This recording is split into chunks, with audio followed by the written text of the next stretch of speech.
This video is sponsored by Card Kingdom. If you want to pre-order some Duskmourn cards, use my link in the description.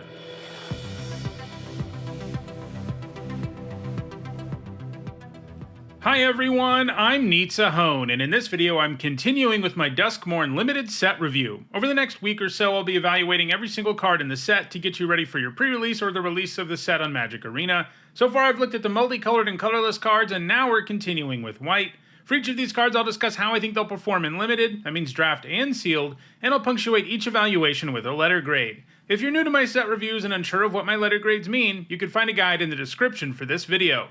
There are a few important things to keep in mind as I review these cards. First, because we're only talking about draft and sealed, I'm only talking about cards that can be found in play boosters. Furthermore, I'm only looking at cards from the main set and not special guests in this video. These are also my evaluations of these cards before actually playing with them, since the goal here is to have my set review done in time for the pre-release, and that of course means I'll be wrong about some stuff. However, as the format comes into focus, I'll be doing videos where I discuss how the format has turned out. Lastly, I want to let you know that there are some set review related perks for being a channel member or a patron. You get access to my ongoing set notes during preview season, and you'll also get a spreadsheet with all of my grades once the set review is complete. If those perks interest you, check out the description, where you can find out how to support the channel using one of those methods. Alright, without further ado, let's dive in with a look at the white cards in Duskmourn. First, there's Acrobatic Cheerleader, which for one generic and a white is a 2/2 human survivor at common, and it has survival. This means, at the beginning of your second main phase, if Acrobatic Cheerleader or any creature with survival is tapped, you get a bonus. In this case, you put a flying counter on the cheerleader. This ability triggers only once.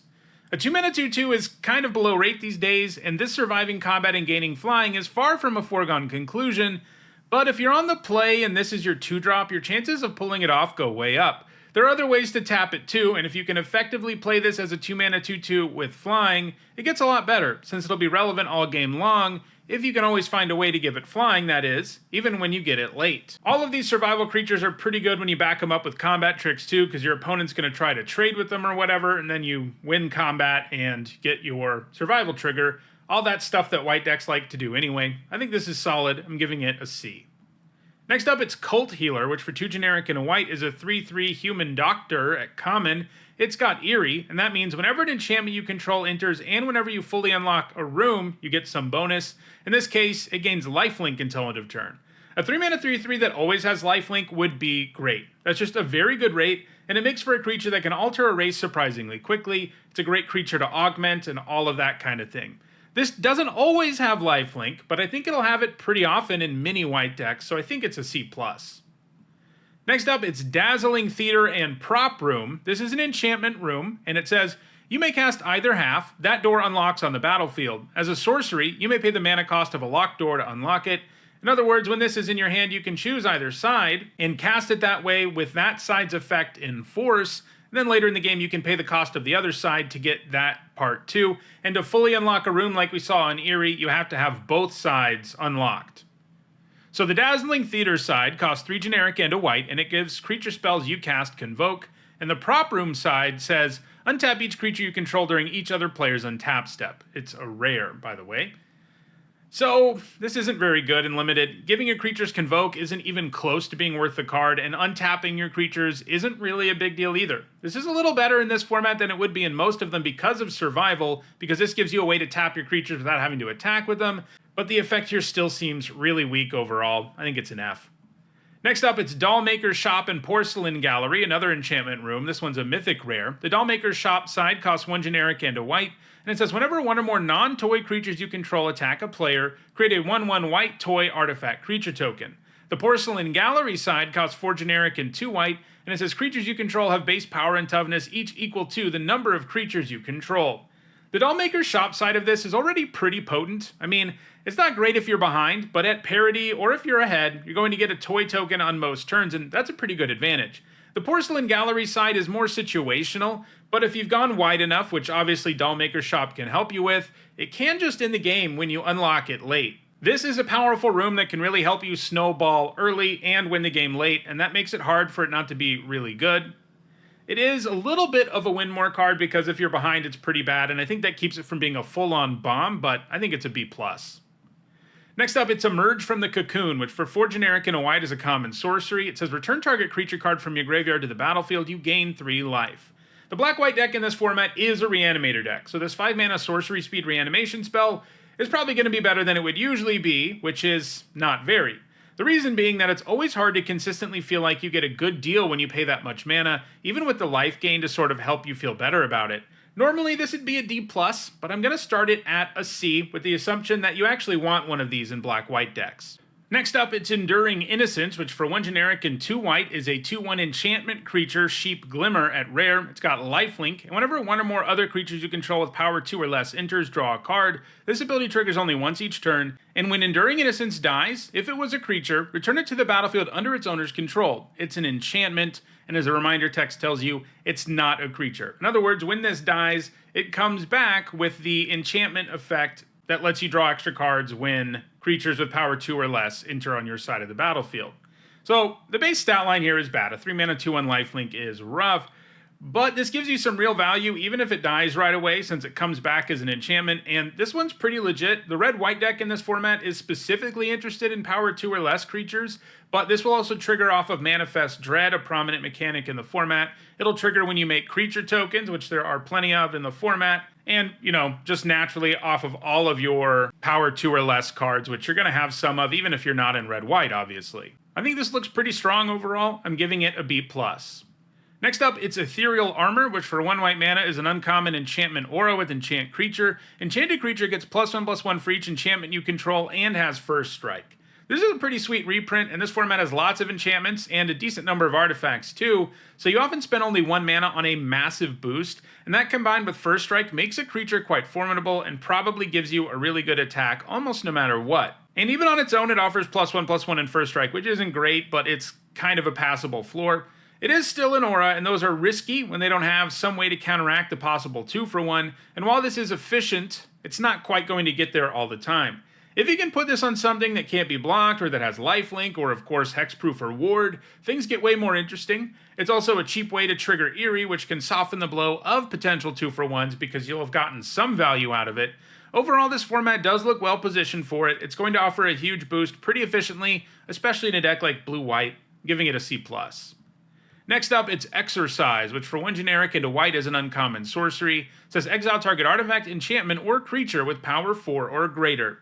This is always going to have a target in this format, at least virtually always. There are tons of artifact and enchantment creatures and just regular artifacts and regular enchantments. But yeah, it'll frequently be able to target a creature, whether it's a big one, an artifact creature, or an enchantment creature. And the fact that it exiles is a big deal in a graveyard format. This looks like premium removal to me, giving it a B-. Next up, it's Fear of Abduction, which for 4 generic and 2 white is a 5/5 enchantment creature Nightmare at uncommon. As an additional cost to cast it, you exile a creature you control. It's got flying, and when it enters, you exile target creature an opponent controls, and when it leaves the battlefield, you put each card exiled with it into its owner's hand. Getting a big flyer and getting rid of your opponent's best creature by giving up your worst creature is going to feel really good. There are times where a card with this kind of cast trigger is difficult to pay though, and we do have to take those into account. But this still looks pretty strong to me. I like that you can also rebuy and enter the battlefield trigger with it sometimes, like if your opponent kills your creature and you get the thing that you exiled back in your hand. But yeah, I like this overall. I'm giving it a B-. Next up, it's Fear of Immobility, which for 4 generic and a white is a 4/4 enchantment creature Nightmare at common. When it enters, you tap up to 1 target creature. If an opponent controls that creature, put a stun counter on it. This is not a good stat line, but it has some other stuff going on that make it pretty solid. It's an enchantment that has its own upsides in this set, and this Enter the Battlefield ability is something. It's not quite straight up removal, and in some ways it's worse than Bounce, although at least you don't have to worry about re-triggering Enter the Battlefield abilities. You can also use it to get a survival trigger. That's why it's worded kind of funny, because you can tap your own thing and not stun it, though most of the time stunning an opposing creature is going to be better. I'm giving this a C. Next up, it's Fear of Surveillance, which for 1 generic and a white is a 2/2 enchantment creature Nightmare at common. It's got vigilance, and when it attacks, you surveil 1. So this is another enchantment creature. It has solid French vanilla stats, and it improves your draws a little while also potentially loading your graveyard. It's definitely not exciting, but it seems like a solid 2-drop. I'm giving it a C. Next up, it's Friendly Ghost, which for 3 generic and a white is a 2/4 spirit at common. It's got flying, and when it enters, target creature gets +2/+4 until end of turn. A 4-mana 2/4 flyer is like an almost passable stat line, and the Enter the Battlefield ability here is likely to give you an attack you didn't have before. This looks like another solid common creature for white decks, giving it a C.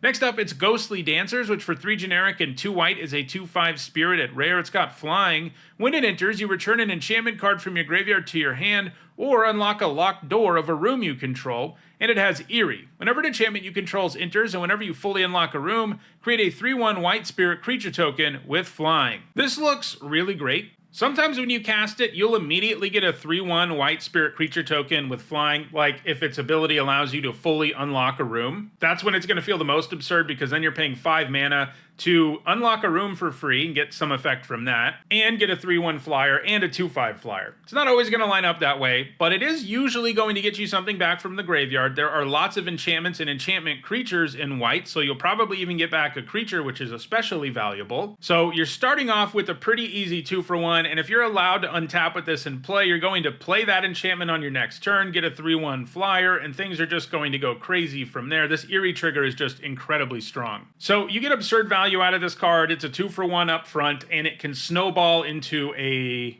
very good win condition. Obviously, it's a bomb. I'm giving it an A. Next up, it's Glimmer Seeker, which for 2 generic and a white is a 3/3 uncommon creature, human survivor. It has survival. Draw a card if you control a Glimmer creature. If you don't control a Glimmer creature, create a 1/1 white Glimmer enchantment creature token. So this has solid base stats, and whichever trigger you get out of this, it's going to feel good. A 3/3 rumbles well enough that I feel pretty good about triggering it too. I'm giving it a B-. Next up, it's Grand Entryway, an Elegant Rotunda, an enchantment room at common. The Grand Entryway side is 1 generic and a white, and when you unlock this door, you create a 1/1 white Glimmer enchantment creature token. The Elegant Rotunda side is 2 generic and a white, and when you unlock that door, you put a +1/+1 counter on each of up to 2 target creatures. When all is said and done, you pay 5 mana for a 1/1 and a couple of counters. That doesn't sound great, even when you're doing it in installments, especially because either side individually is pretty mediocre for what it does, too. At least, I think that's how this card looks at first. But this set has a bunch of Eerie in it, and this is a common that is capable of triggering Eerie 3 times, both because you cast Grand Entryway, then it makes a Glimmer enchantment creature token. So when you do that side, you get 2 Eerie triggers right away, and then when you fully unlock the door by unlocking Elegant Rotunda, you get another Eerie trigger. And I think that has a ton of value in this format, and it's not like the stuff you're getting out of this is completely irrelevant either. I mean, it's certainly not efficient, but everything it's giving you does add to the board and does something significant. So I think this is really going to overperform, because if you do just look at it on rate, it looks pretty bad. But with the synergies in this format, I think this probably ends up being one of White's best commons. I'm giving it a C+. Next up, it's Hardened Escort, which for 2 generic and a white is a 2/4 human soldier at common. When it attacks, another target creature you control gets +1/+0 and gains indestructible until end of turn. This stat line is passable, and the attack trigger is decent enough. Sometimes you can give something really nasty the buff, sometimes you won't have anything worth giving it to, and sometimes the Escort can't survive the attack, so getting the trigger isn't really worth it. Because it's also not an enchantment, it doesn't exactly feel like a creature you're really planning on always running, though. I'm giving it a C-. Next up, it's Jump Scare, which for 1 white mana is a common instant. Until end of turn, target creature gets +2/+2, gains flying, and becomes a horror enchantment creature in addition to its other types. This is a quality trick. 1 mana tricks that can consistently win combat are always something you play in aggro decks. You just get so much tempo when your opponent blocks and you smash through their creature and allow yours to survive, and this has the added bonus of sometimes letting you get in for lethal in the air out of nowhere. The whole become an enchantment part doesn't come up a ton, since most of the enchantment payoffs in the set only care about when enchantments enter, but there are a few cards that count the number of enchantments in play. We saw an Aura that did that earlier, so sometimes it will offer an additional effect. Overall, this does look like a quality trick. I'm giving it a C. Next up, it's Leyline of Hope, which for 2 generic and 2 white is a rare enchantment. If it's in your opening hand, you can begin the game with it on the battlefield. If you would gain life, you gain that much life +1 instead. And as long as you have at least 7 life more than your starting life total, creatures you control get +2/+2. Like most Leylines, this is an F in Limited. It's here for Commander players. It's too hard to make this actually give you a card worth the value, and you're virtually never going to get the buff effect in Limited. One of the funny things about Leylines in Limited is, like, if you do get to put them into play for free at the beginning of the game, you may as well have mulliganed. Sure, there are some enchantments payoffs in the set that can make things a little more interesting, but we've seen Leylines and other enchantment sets really not work out, and I don't see this one working out either. So yeah, it's an F. Next up, it's Lionheart Glimmer, which for 3 generic and 2 white is a 2/5 enchantment creature, Cat Glimmer at uncommon. It's got Ward for 2 generic, and whenever you attack, creatures you control get +1/+1 until end of turn. Importantly, this triggers whenever you attack. whether the Glimmer is getting in there or not. That means the turn it comes down, it can really augment combat. It basically has a better version of an ETB that pumps the whole board, since it'll trigger every turn, assuming you can attack. It's a pretty big bummer they gave the Glimmer such mediocre stats. Like, I wish he had more power. The fact that he has 2 power does mean that it triggers your payoff for 2 power or less, though.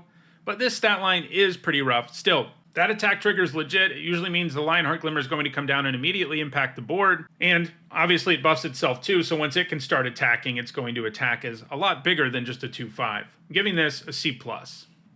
Next up, it's Living Phone, which for 2 generic into white is a 2/1 artifact creature toy at common. When it dies, look at the top 5 cards of your library. You may reveal a creature card with power 2 or less from among them and put it into your hand. Put the rest on the bottom of your library in a random order. This is reasonably likely to draw you a card when it dies, but even in a red-white deck with lots of 2-power creatures, it's going to whiff sometimes. And the fact this has underwhelming stats and only triggers when it dies keeps it from being anything super special. There's not a lot of Delirium in white, but artifact creatures are inherently good in Delirium decks, just like enchantment creatures are, because they can get you halfway to Delirium with only a single card. I'm giving this a C. Next up, it's Optimistic Scavenger, which for 1 white mana is a 1/1 human scouted uncommon with Eerie. Put a +1/+1 counter on target creature. This is going to be great. You drop it on 1, and then it just generates a ton of value, way more value than a 1-drop ever should. We saw a green version of this in Neon Dynasty, and it really ran wild, and this set has plenty of enchantments to go off with. I'm giving this a B+. Next up, it's Orphans of the Wheat, which for 1 generic into white is a 2/1 human at uncommon. When it attacks, tap any number of untapped creatures you control. Orphans of the Wheat gets +1/+1 until end of turn for each creature tapped this way. So the idea here is to set up your survival creatures without having to attack with them. And when you can do that, it's going to feel pretty nice. Swinging with this is like a 4/3 while getting 1 or 2 triggers. Does sound good. But the base stat line here is bad, and there are plenty of times where you just can't afford to tap your creatures, even in a survival deck. I'm giving this a C. Next up, it's Overlord of the Mistmoors, which for 5 generic and 2 white is a 6/6 enchantment creature avatar horror at Mythic Rare. It's got impending 4 for 2 generic and 2 white. This is an alternate casting cost, and if you do it that way, it enters with 4 time counters on it and isn't a creature until the last is removed. At the beginning of your end step, remove a time counter from it. Whenever Overlord of the Mistmoors enters or attacks, create 2 2/1 white insect creature tokens with flying. This is nuts. So, if you pay the impend cost on 4, you get 2 2/1 flyers. A sorcery that just did that, doesn't do anything else, would be like a B. That's just really efficient value. And this has way more upside because eventually you get a big body that can make more flyers. And of course, if you draw this late, you can just slam it on the battlefield and get all of it at once. So yeah, this is one of the biggest bombs in the set. I think it's an A+. Next up, it's Patched Plaything, which for 2 generic and a white is an uncommon artifact creature toy. It's got double strike. It enters with 2 -1/-1 counters on it if you cast it from your hand. It's a 4/3. So if you cast this, normally it's a 3 mana 2/1 with double strike. That's an okay rate, especially since there are many cards in this set that like having 2 power or less creatures, especially in white, though it's the kind of stat line that can perform poorly because of incidental ping effects and the like. The Plaything gets more interesting if you put it into play by other means, and while that's doable, especially in black-white, it's not going to happen all the time either. This is a creature that it'll feel pretty good to spend 4 or 5 mana reanimating though, because a 4/3 double strike is hugely relevant all game long. I'm giving this a C+. Next up, it's Possessed Goat, which is 1 white mana for a 1/1 goat. You can pay 3 generic and discard a card to put 3 +1/+1 counters on it, and it becomes a black demon in addition to its other colors and types. Activate only once. This is a pretty interesting design. A 1 mana 1/1 tends to be pretty bad, as it's usually almost immediately irrelevant, but this has the ability to become a 4/4 demon, and it can do it at instant speed. The threat of activation there is super real, and if you can discard something for value, it will feel particularly spicy. Well, of course, your opponent can also respond by killing the little guy, and then you get 2 for 1, so you gotta be careful, but this is definitely a 1-drop that is worth playing because it is relevant all game long, giving it a C. Next up, it's Reluctant Role Model, which for 1 generic and a white is a 2/2 human survivor at rare. It has survival, put a flying lifelink or +1/+1 counter on it, and when it or another creature you control dies, if it had counters on it, put those counters on up to 1 target creature. This is a great survival trigger. Typically, you'll want to give it flying first, since that's the most likely way to make it so it can keep getting in there and triggering survival over and over again, especially because then he starts putting his counters on other stuff if he dies. And there are other counters in the set. There's not a +1/+1 counter deck per se, but as always, there are counters throughout the set that he can also help you with, because he doesn't only allow you to put counters from himself on other stuff, he does it for all your creatures. And there are enough ways for you to find a way to tap him that even if you get him late, you can probably get him going. He's completely insane, like on turn 2, especially if you have like a trick to back him up. From there, things will snowball and you might just win the game off of a 2-drop. He does get worse the later the game goes on, but he's still pretty great, giving him a B+. Next up, it's Savior of the Small, which for 3 generic and a white is a 3/4 core survivor at uncommon. It has survival, return target creature card with mana value 3 or less from your graveyard to your hand. It kind of feels like this is asking a bit too much, because not only do you have to find a way to tap it before your second main phase, you also need a creature with the right mana value for the trigger to matter. Meanwhile, you're playing an understated creature that isn't great on its own, so you may also need to get creative when it comes to finding ways to tap it. Obviously, if you can trigger this even once, it's going to be worth it, but I'm a little worried it'll be challenging to line things up correctly. I'm giving it a C. Next up, it's Seized from Slumber, which for 4 generic and a white is a common instant that costs 3 generic less to cast if it targets a tapped creature. Destroy target creature. 2 mana to kill a tapped creature is okay, and while paying 5 to hit other creatures is not so good. This, does remove creatures. It definitely isn't a removal spell aggro decks ever want, because only killing tap things isn't good, and having to spend 5 to kill a creature isn't good in that style of deck. And this basically only feels remotely efficient when it has a very narrow effect where it can only destroy tapped creatures, so I think it's just a C. Next up, it's Shard Mage's Rescue, which for 1 white mana is an uncommon enchantment aura with flash. It has enchant creature you control. As long as Shard Mage's Rescue entered this turn, enchanted creature has hexproof. Enchanted creature gets +1/+1. 1 mana tricks tend to perform really well, especially when they can win combat and blank removal too, and that is what we have here. Furthermore, it being an enchantment is more upside than downside in this particular format. Whether you use this to win combat or save a creature from removal, you end up with a permanent buff too, and you might even trigger some eerie stuff at instant speed. I'm giving this a C+. It just seems like every 1 mana card like this performs super well. Next up, it's Sheltered by Ghosts, which for 1 generic and a white is an uncommon enchantment aura with enchant creature you control. When Sheltered by Ghosts enters, exile target non-land permanent opponent controls until Sheltered by Ghosts leaves the battlefield. Enchanted creature gets +1/+0 and has lifelink and ward 2. This looks pretty good. Sure, it's an aura that removes a creature, and that means your opponent has a better shot at getting their creature back, since creature removal can now do the job, but because it gives your creature ward, it'll still be a little harder, and the lifelink and stats boost is pretty nice to have in many situations. It's just so cheap and provides some insane tempo, and that's the fail case. Sometimes it just ends up being straight up removal that just wins you the game too, giving it a B-.